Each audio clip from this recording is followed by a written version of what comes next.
band, and then too loud.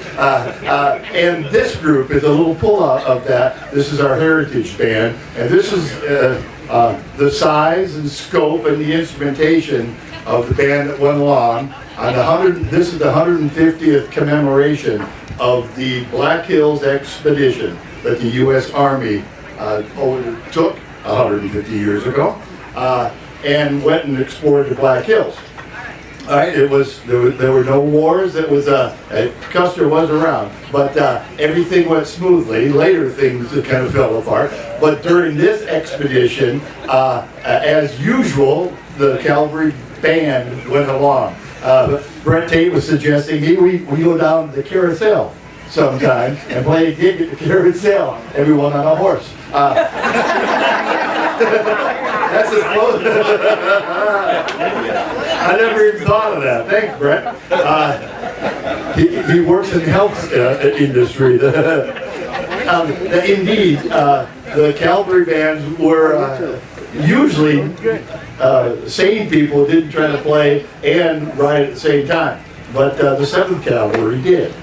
All right, so we'll stay in our seats instead. But we'll share with you music that they played during that expedition. And it has nothing to do with Custer. It has all to do with the music that was happening out there in South Dakota 150 years ago. And the theme song of the 7th Cavalry it wasn't George Custer's idea. It was Keogh, Captain Keogh, and because he'd come from the Irish Guard. He was a foreign soldier that came into the country, and it was their favorite song. And it got adopted, and it still is the official song of the 7th Cavalry, and it's Gary Owen. And let me see, say something intelligent.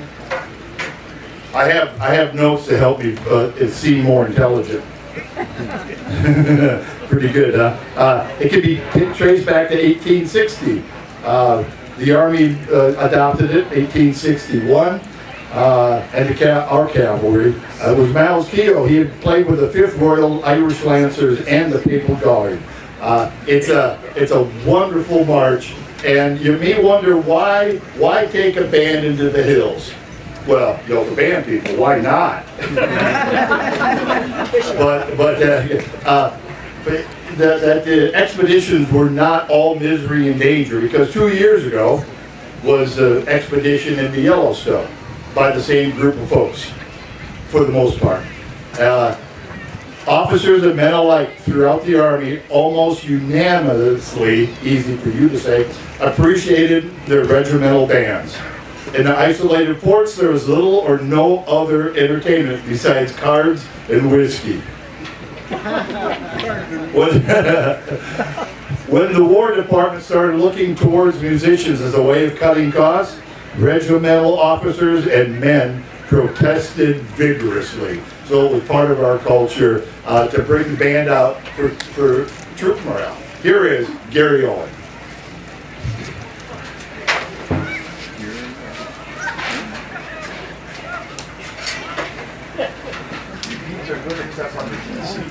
Right? There you go. 1, 2.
The form is very much like typical European marches that sometimes you repeat, sometimes you don't. Sometimes you just repeat 8 bars, and you do that over and over again. And did you notice that some of our folks did make the repeats? and the ones that didn't make it are back there looking at each other, chatting right now like, hey, did you make that repeat? We all ended together. What a sweet little tune that is. Here's a quote from one of the newspapers that covered the event. They wrote, "When the band plays, the music dances on the mountaintops, dives into the caves, and rushes through the valleys, and is returned again by the charming echoes." Right? There were two newspaper people along on the expedition, and they wrote these glowing reports of these performances. And now a little something classic. That's it. That's right. Out in the middle of the stinking wilderness, they wanted to have a little class and culture, so they played classical transcriptions. This is by Friedrich van Vlotau, who wrote this wonderful. I'll just destroy the pronunciation of the work. An opera, a romantic opera, in 4 acts, as a matter of fact, back in 1844. It came to the United States with a production in 1852, all right? Enrico Caruso made it famous. And here are some of the words of the lyrics, and this is why the troops asked for the band to play this piece. "When I first saw that form endearing, sorrow from me seemed to depart. Each graceful look, each word so cheery, charmed my eye and won my heart." So the troopers are looking at these beautiful surroundings outside of Custer, and but really it's all about a woman. "Full of hope and all delighted, none could feel more blessed than I. All on earth I could then wish for was near to her to live and die." Here is, yeah, I know, that's pretty nice, huh? Here is "Manapari tout amor," arranged by our own Don Jaramillo. Yeah, we've got family here. And I think this is, does it have is this your solo, Rob, or is that another one? Okay, and there'll be a little solo on Euphonia. In lieu of Pavarotti.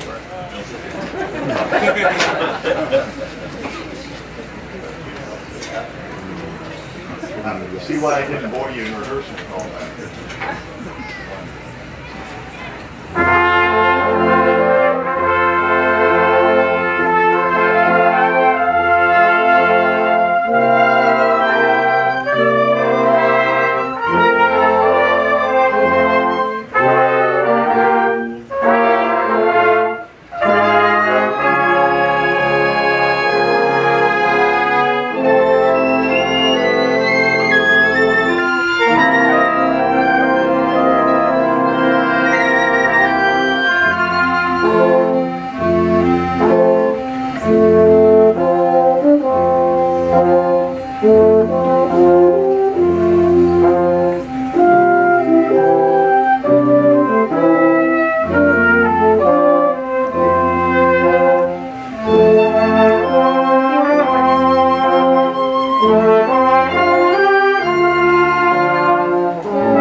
How about that? A little classic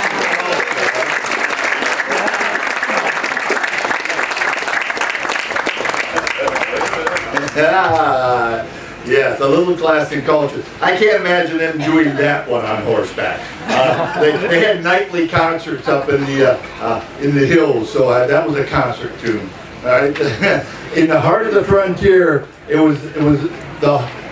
Let's see. This was especially true for the units that were going into the heart of the frontier to establish a presence far away from the advanced civilization. Yeah. From other kinds of civilizations, in my appreciation. Here's a tune they would play on horseback. They play a concert. They get on their horses. The call was 3 o'clock in the morning. So they were on the road riding by 5. And they play a host of songs, taking off a camp. All right? And this is one, Home Sweet Home. Americana, about 1823, again from an opera, but an American opera, and it's just about a soldier missing home. It was a huge hit, 100,000 copies back in the early 1800s. It was all about being homesick. Here is Home Sweet Home.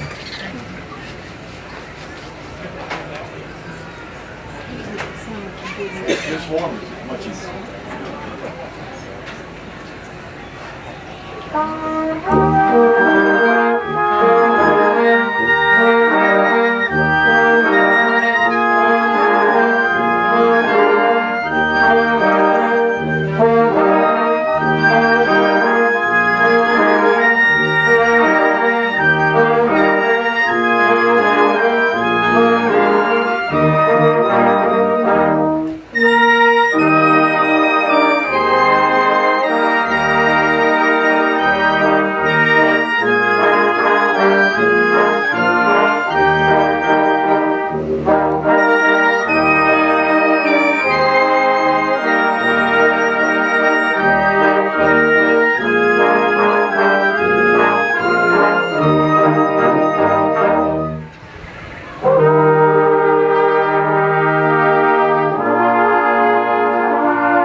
I can well imagine trying that on horseback.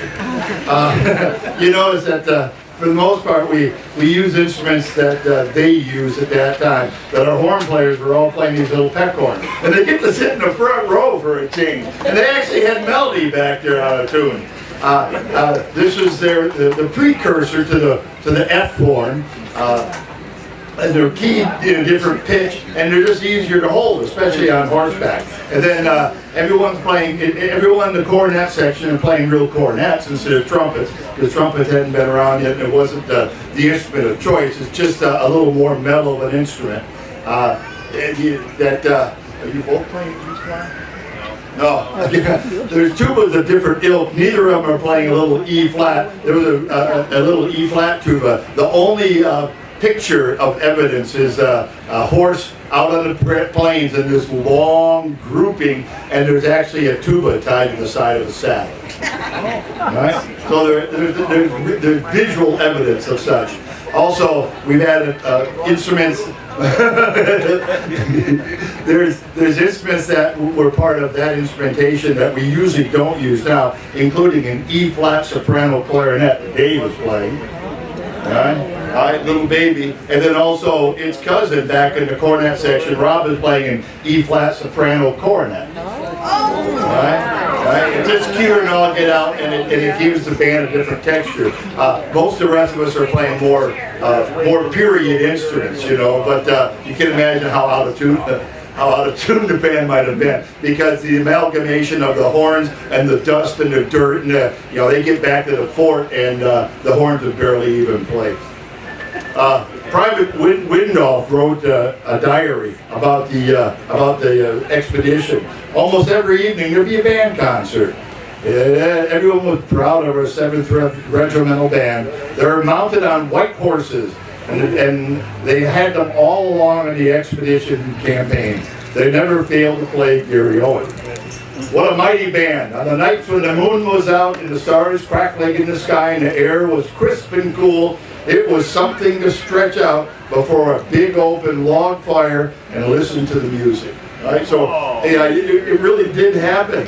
Here's a song that was sung, made famous by the Michigan troops during the Civil War.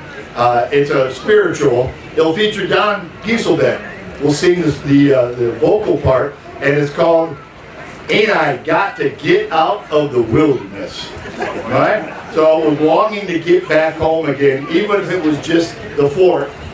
And we stole the original arrangement from the National Baptist Jubilee Melodies hymnal. All right? That's where it came from. Here's Don Harneal's arrangement of "Ain't I Gotta Get Out of the Wilderness."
I found the tune. So the band director, of course, he's the one I've always been fixated on, was Felix Vinatera. He's just a poor immigrant hanging out in Yankton, South Dakota when the cavalry came by without a band director. He got pushed in, and he had one thing published. It was for piano years after he made it back.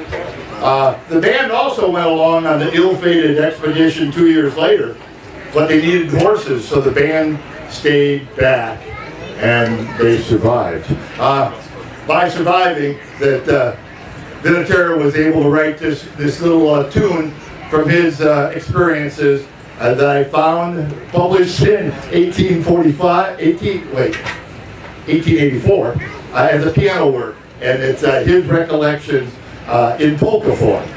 Arranged again by our buddy Don Jaramillo. Here's Echoes from the Woods, polka.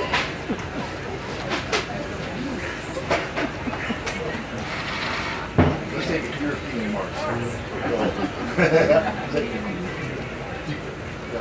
One, two, one, two.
I think that's the finest composition in the book. It was originally written for piano, and they were not playing that sucker on horseback.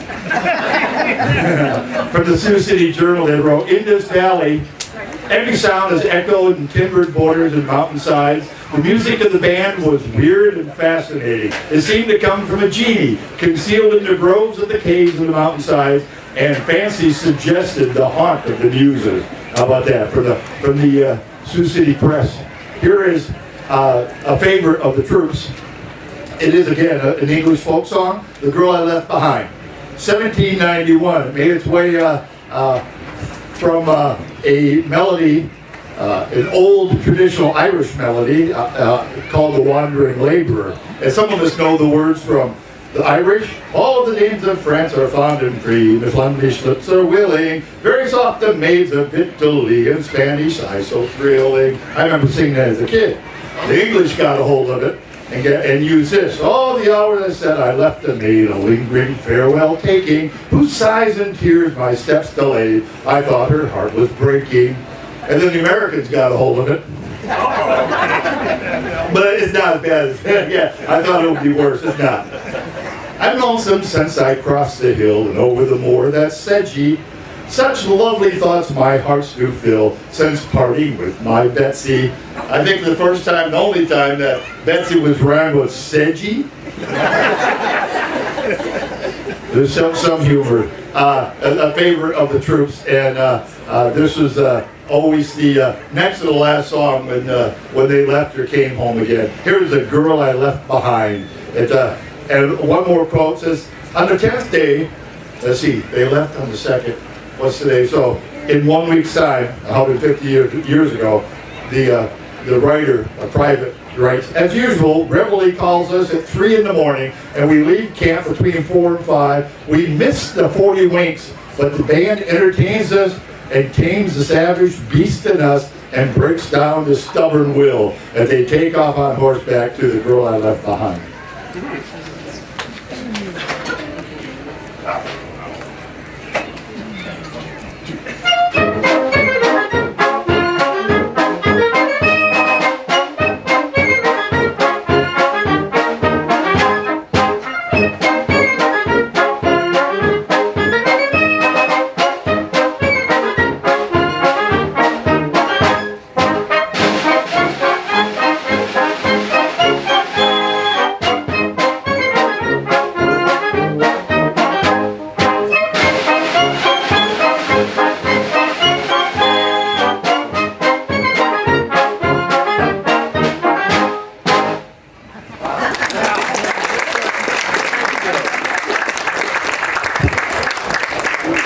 A couple of announcements up here. Boy, I thought my mind was taken over. I think it needs to be taken over. And finally, our last little song here. As the cavalry was coming in, the end of the expedition, the cavalry was formed in single columns of all four, preceded by the scouts, and behind the scouts rode the bands with the buglers. There was always extra buglers because they were getting shot, and someone needed to play taps for funerals. There's 4 people that died on the expedition. The band played for the 120th time on the trip this piece, Little German Band. A little innocuous tune. It was a joke that the band was a German band. There may have been 1 or 2 Germans. The conductor was an Italian. There were Brits and all kinds of immigrants and a few actually native-born sons in the band. But for whatever reason, I think it was an inside joke that the band would play this tune coming in. It's called The Little German Band. It kind of makes me thirsty. Thanks so much for coming out with us, and all the city band folks that will be coming up here and playing a patriotic and Americana. This has been our trip through the Black Hills, and here is the Little German Band.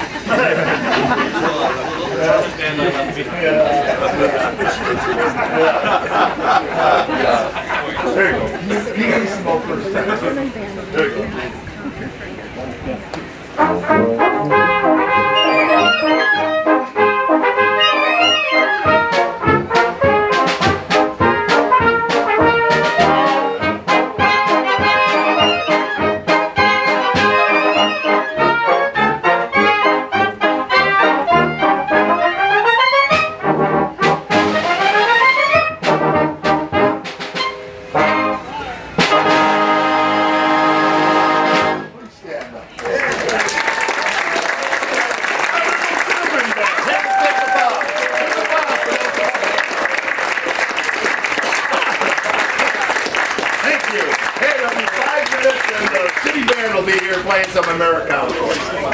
Thank you, folks. Hi, kids, we're the Missoula City Band. How are you? I am too old to be doing this. I'm Gary Gillette, and I'm sorry. So glad to have you here. That we've stuffed ourselves underneath the tent because this can get so freaking hot, man. And those of you sitting out there, I hope that you'll survive. Most of you are youngsters. Remember, drink plenty of water and other things. When I heard there was free beer, I was just going to go over there, but I'm a good boy, and we'll start with a patrol. This is Spirit of America.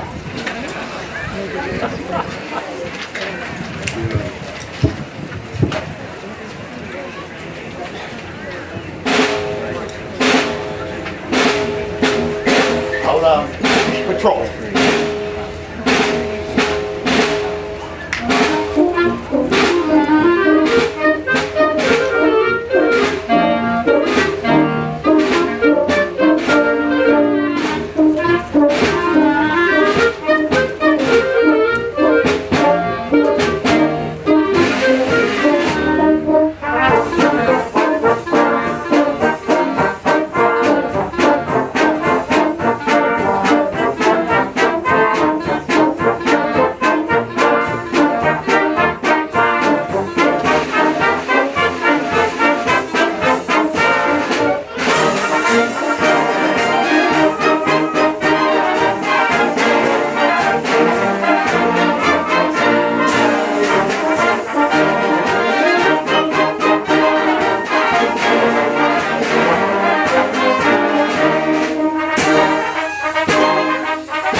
Kyle, John, because you're out in our tent. Otherwise, hearing okay?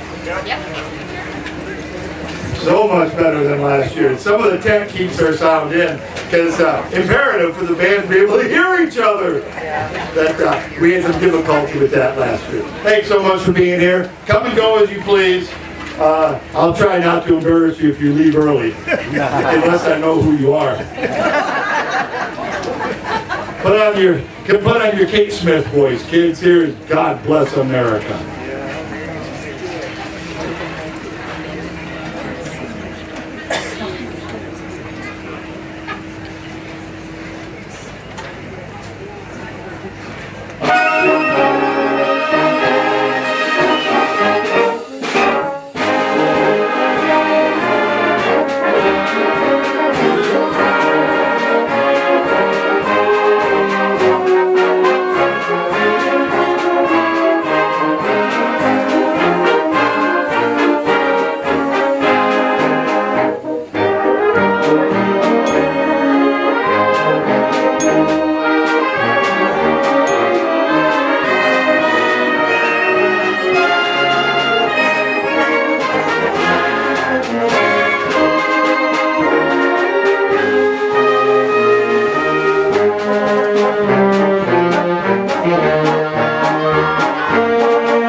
I'm going to move the mic back to somebody much more adept at this miking than I am. This is the Armed Forces Salute, and we encourage you, please, to stand up if you're serving or have been a service member or maybe a relative of such, and let us thank you for your service or your relatives. Armed Forces Salute. Sorry, we don't have the Space Force song yet, but if you come up and you're serving in the Space Force, I'll give you $1, okay? Oh, wait, better than that. Hold on. Willis will give you a... how about this, Willis? I finally remembered. Willis has got Montana servicemen, proud of our troops. He's got about 30 coins, okay? And he's got them over here. Smile, Willis. He was smiling. Here we go. I've got mine.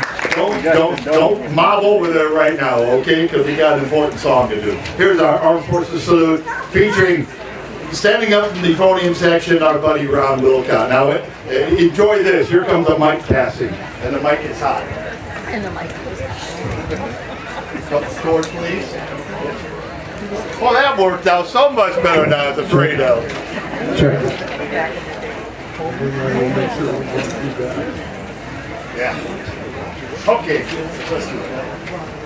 Thank you, tenor saxes.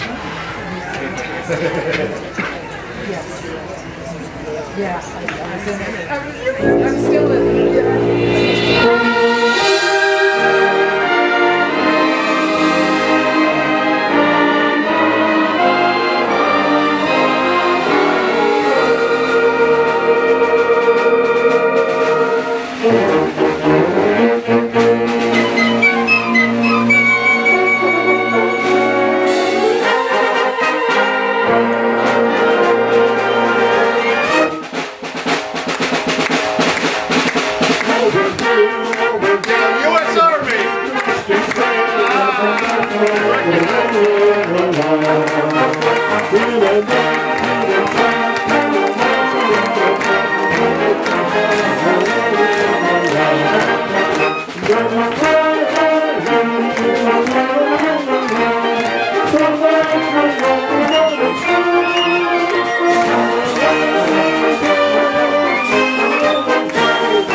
We're always ready for the call.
Let's jump to America's Beauty. America's Beauty.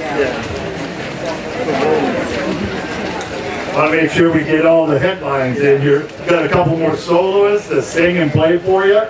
I'd like to thank especially our tenor saxophone section. Look at them folks, way out in the wilderness back there. They're not in their usual place. They're usually not banished to right field. But that was self-banishment, just looking for a place to be. Thank you, gang. Here is a fantastic arrangement of the America the Beautiful. Enjoy.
Oh, boy.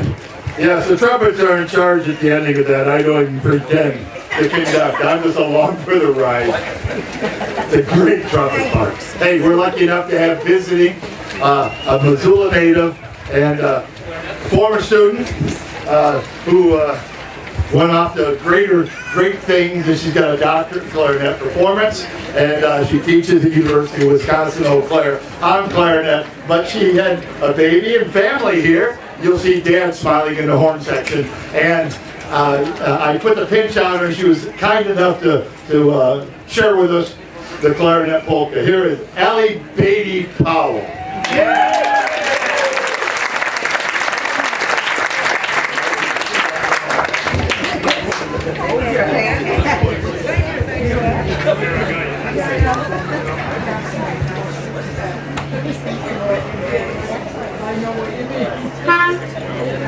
Hey, Eric, a little more, please.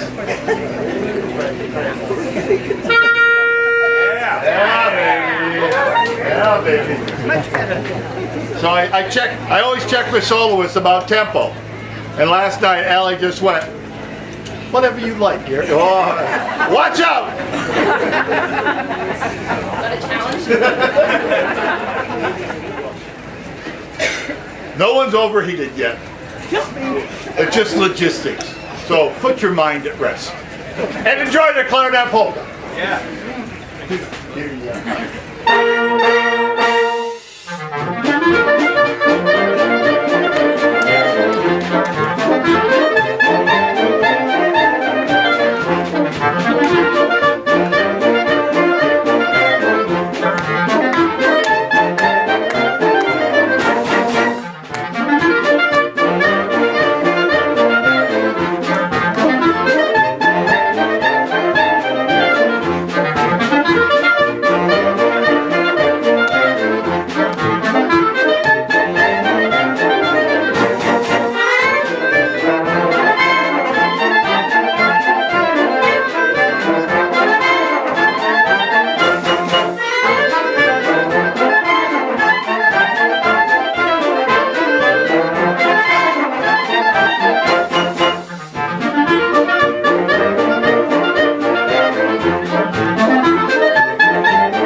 Boy, if that don't make you, Eric, you better turn it down now. If that don't make you smile, you better check your pulse, man. Oh my gosh. 11:35. Yeah, we're still here. So battle That'll him.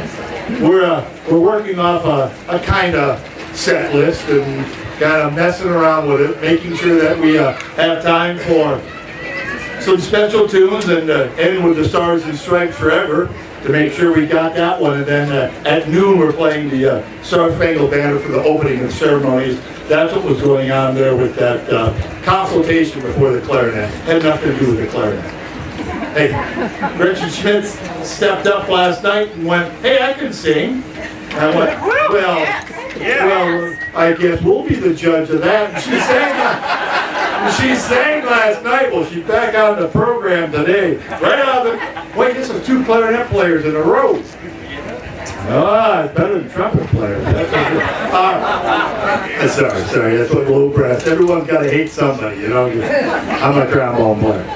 Gretchen Smith's going to sing Battle Hymn of the Republic. Yay.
Oh boy, let's do another special one. Using the Barry sax section. Oh wait, clarinet player want to come up and sing? Okay. Coming up from the baritone saxophone section, many of you know Dan Dixon. He's Eric, maybe a little bit more in his mic, maybe just a little bit. Okay, thank you, sir. Many of us know Dan from his work as a chaplain. He's the hospice administrator and writer, and he's done weddings for us and funerals, and he knows how to speak much more better than what I can. And this is a piece written for the Fort Dodge Band of Carl King's, and it's a narration with fantastic music. Some original, some borrowed, some sounds like Star Wars. All right, you'll hear it when we get to it. All with underpinnings of great readings from sources that you'll recognize. Please welcome Dan Dixon and These Truths.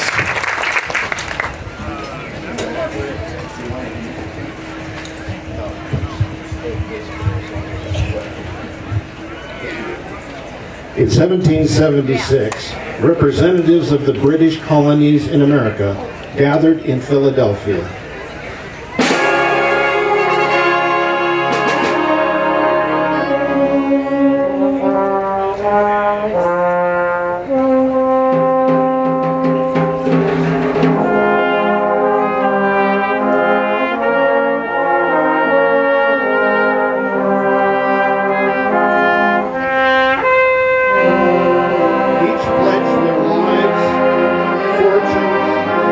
Sacred honor.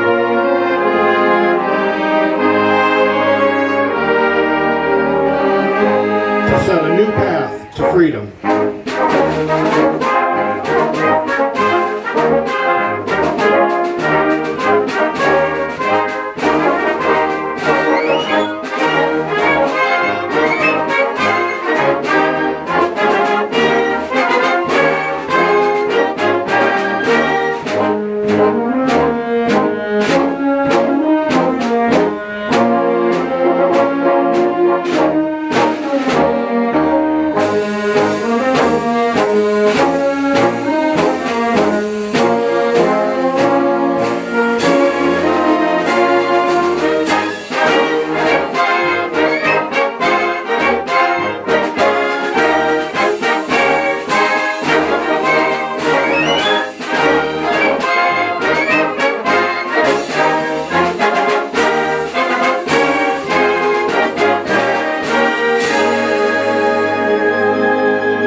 We build these truths to be self-evident that all men are created equal.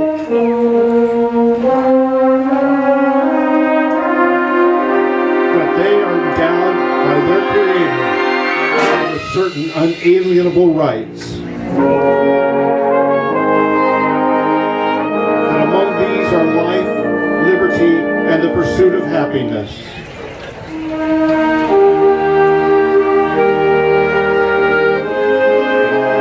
In 1787, after years of trial, a permanent government was established. We, the people of the United States, in order to form a more perfect union, establish justice, ensure domestic tranquility, provide for the common defense, and promote the general welfare, and secure the blessings of liberty to ourselves and our posterity. Do ordain and establish this Constitution for the United States of America. In 1863, President Abraham Lincoln restated the promise and hope of the nation. Conceived in liberty and dedicated to the proposition that all persons are created equal, that this nation under God shall have a new birth of freedom, and that government of the people, by the people, for the people shall not perish.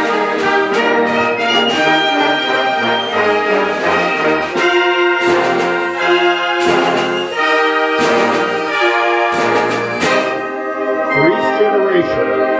The words of the American poet James Russell Lowell set an enduring challenge. Once to every man and nation come the moment to decide in the strife of truth and falsehood for the good or evil side. Some great cause, some great decision, offered either bloom or blight, and the choice goes on forever.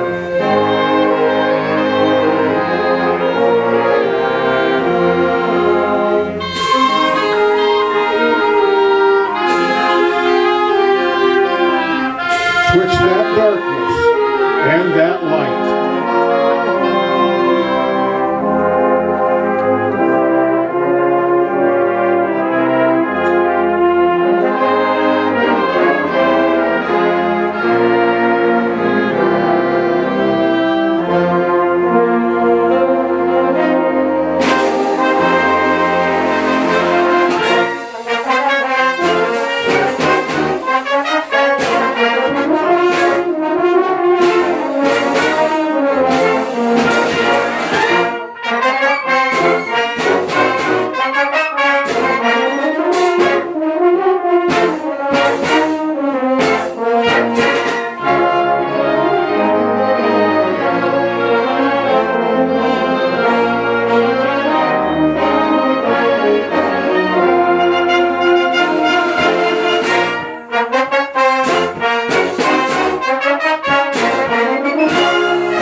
We never forget.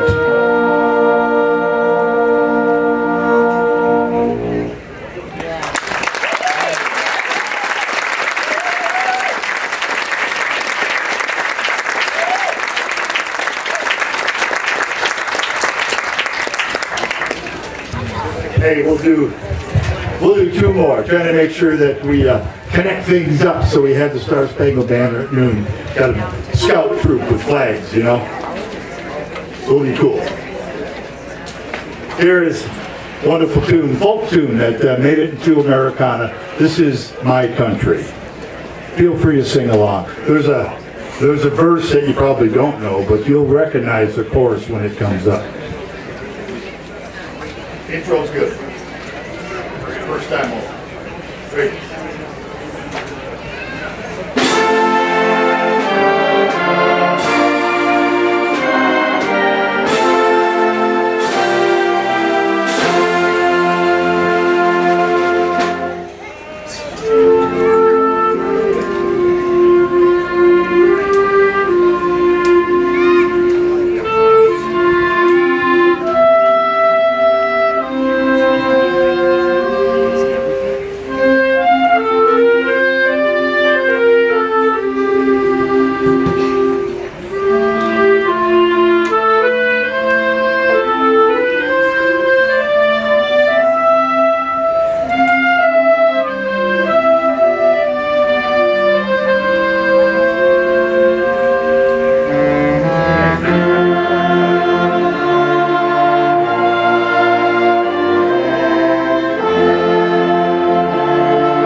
didn't mean to leave the trumpets out. Sorry about that. Well, now you're rested up for the Stars and Stripes.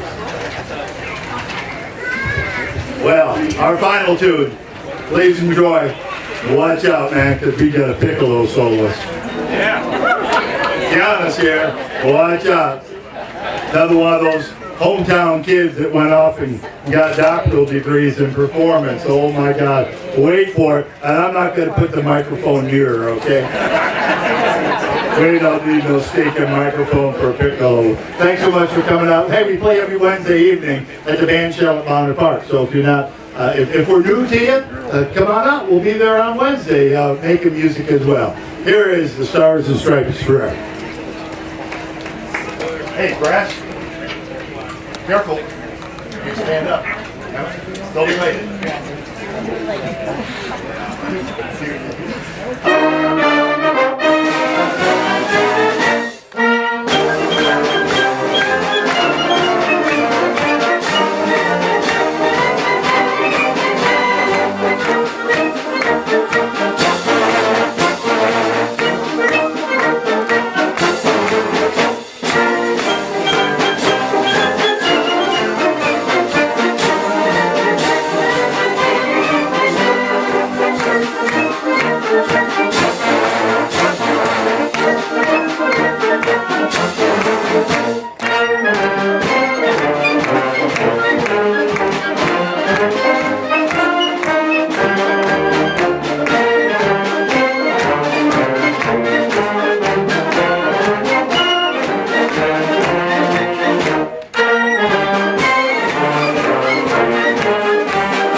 Star Spangled Banner.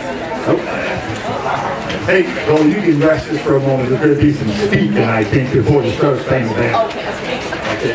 Hey, good afternoon, everybody. Good afternoon, Missoula. Welcome to the Historical Museum at Fort Missoula's 48th annual Fourth at the Fort celebration. Our first community-wide celebration took place in 1976 and included our own Missoula City Band. How about a big round of applause for Gary and the band over here? Faces look a little bit different, but we're all still celebrating together nearly 50 years later. And what a great way to kick off our Independence Day celebration.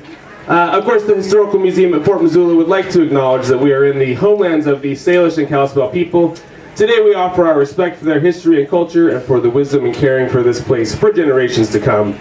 Now please stand and join us for the presentation of the flag by the Boy Scouts of America Troop 1960 and the playing of the national anthem by the Missoula City Band. Thank you.